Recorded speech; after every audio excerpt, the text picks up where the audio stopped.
Hi అండి, నేను మీ రాజ్ కుమార్. ఎలా ఉన్నారు? నేనైతే చాలా బాగున్నాను ఫ్రెండ్స్. నేను మా ఫ్రెండ్స్తో కలిసి ఫస్ట్ టైం అయితే నేను తిరుపతికి అయితే వెళ్ళాను. నా అనుభవాలను మీతో షేర్ చేసుకుంటాను.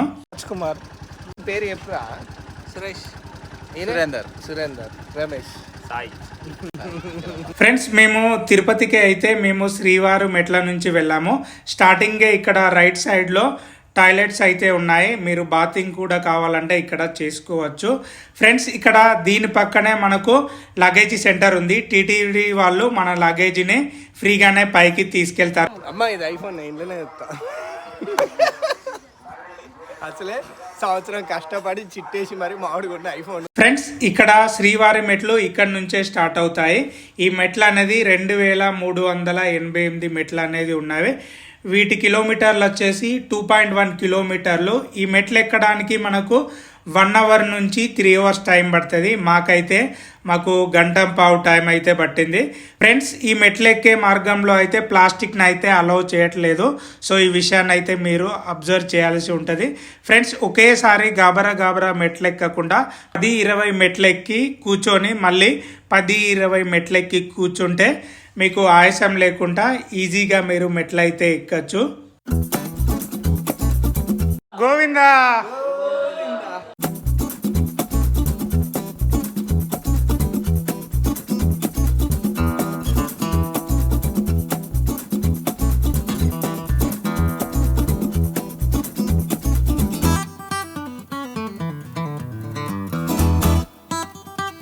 ఫ్రెండ్స్, ఇంకొక 80 మెట్లు ఉన్నాయి అనగా మా వానికి చాలా ఆయాసం వచ్చేసి కూర్చొని ఆయాసపడతా ఉన్నాడు. ఇందాక మనం వేసిన లగేజీ ఇక్కడికి వచ్చింది. ఇక్కడ నుంచి అయితే మనం కలెక్ట్ చేసుకోవచ్చు. తిరుమల కొండ పైన ప్లాస్టిక్ ను బ్యాన్ చేశారు కాబట్టి ఇక్కడ వాటర్ బాటిల్స్ సీసా రూపంలో మాత్రమే దొరుకుతా ఉన్నాయి. ఇక నెక్స్ట్ డే మార్నింగ్ ఉదయాన్నే నేను గోవింద నామాలు పెట్టుకున్నాను. గోవిందా. తర్వాత మేమందరం టిఫిన్ చేసిన తర్వాత తిరుమల కొండపై ఉన్న అన్ని ప్లేసెస్ తిరగడం కోసము మేము టూర్ ప్యాకేజ్ని అయితే మాట్లాడుకున్నాము. కొండపైన 6 ప్లేసులు, కొండ కింద 4 ప్లేసులు మేము మాట్లాడుకున్నాము. ఇప్పుడు మీరు చూస్తున్నారు కదా, ఇది వచ్చేసి శ్రీవారి పాదాలు. సాటర్డే అవడం వల్ల ఇక్కడ మంది అయితే ఎక్కువగా ఉన్నారు. మీరైతే ఈ విషయాన్ని అబ్జర్వ్ చేయండి. దీని తర్వాత ఇప్పుడు మీరు చూస్తున్నారు కదా, ఇది వచ్చేసి శిలాతోరణము. సహజంగా ఏర్పడ్డాయి కాబట్టి వీటిని శిలాతోరణం అంటారు. ఇక్కడ మినీ జూ పార్కును అయితే మీరు చూడొచ్చు. ఈ శిలాతోరణం పక్కనే కపిల తీర్థం ఆనుకొని ఉంటుంది. శిలాతీర్థము కపిల తీర్థం మధ్యలో ఒక లోయ అయితే ఉంటుంది. ఈ లోయను ఆనుకొని ఒక బ్రిడ్జ్ అయితే ఉంటుంది. ఈ కపిల తీర్థంలో ముఖ్యంగా చూడవలసింది ఏంటంటే నరసింహస్వామి విగ్రహము, తర్వాత ఆంజనేయ స్వామి విగ్రహము, తర్వాత శివుని యొక్క విగ్రహము ఇక్కడైతే మీరు చూడొచ్చు. దీని తర్వాత మేము వేణుగోపాల స్వామి టెంపుల్కి అయితే వెళ్ళాము. ఇది కూడా కొండపైనే ఉంది. ఇక్కడ ఫ్రెండ్స్, మీకు ఒక విషయాన్ని నేను చెప్పదలుచుకున్నాను. ఎందుకంటే మేము టూర్ ప్యాకేజ్ కోసం 10 ప్లేసెస్ మాట్లాడుకున్నాము. ఎంత నైట్ అయినా కానీ మాకు 10 ప్లేసెస్ చూపిస్తా అని చెప్పారు. కానీ అవుతుందని చెప్పేసి ఇస్కాన్ టెంపుల్ మిస్ చేశారు. మీరు అలాంటి ప్రాబ్లం ఫేస్ చేయకుండా ముందుగానే రెడీ అయ్యి మిగతా ప్లేసులు మిస్ చేయకుండా చూడండి. ఫ్రెండ్స్, ఇప్పుడు మీరు చూస్తున్నది ఇది ఆకాశ గంగ. ఈ ఆకాశ గంగ అనేది గుట్టల మధ్యలో నుంచి వాటర్ వస్తుంది.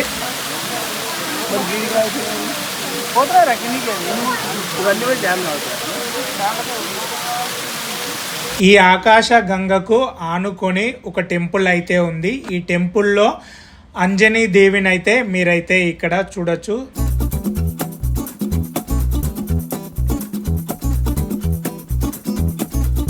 దీని తర్వాత మేమైతే పాప వినాశనంలో ముఖ్యంగా చూడదలసింది ఏంటంటే గంగాదేవి అమ్మవారు. ఈ పాప వినాశంకు ఆనుకొనే ఒక పెద్ద లోయ ఉంది. ఈ లోయకు ఆనుకొనే ఒక డ్యామ్ అయితే ఉంది.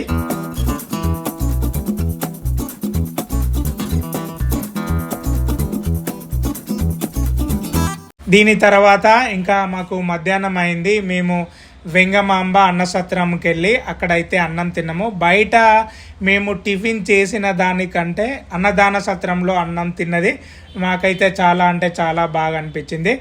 అన్నదాన సత్రంలో అన్నం తినేసి తిరుమల కొండ కిందికి వచ్చేసి శ్రీ కపిలేశ్వర స్వామి ఆలయం అయితే దర్శించుకున్నాము. ఈ కపిలేశ్వర స్వామి ఆలయం కంటే ముందు ఇస్కాన్ టెంపుల్ ఉంది, కానీ డ్రైవరు స్కిప్ చేశాడు.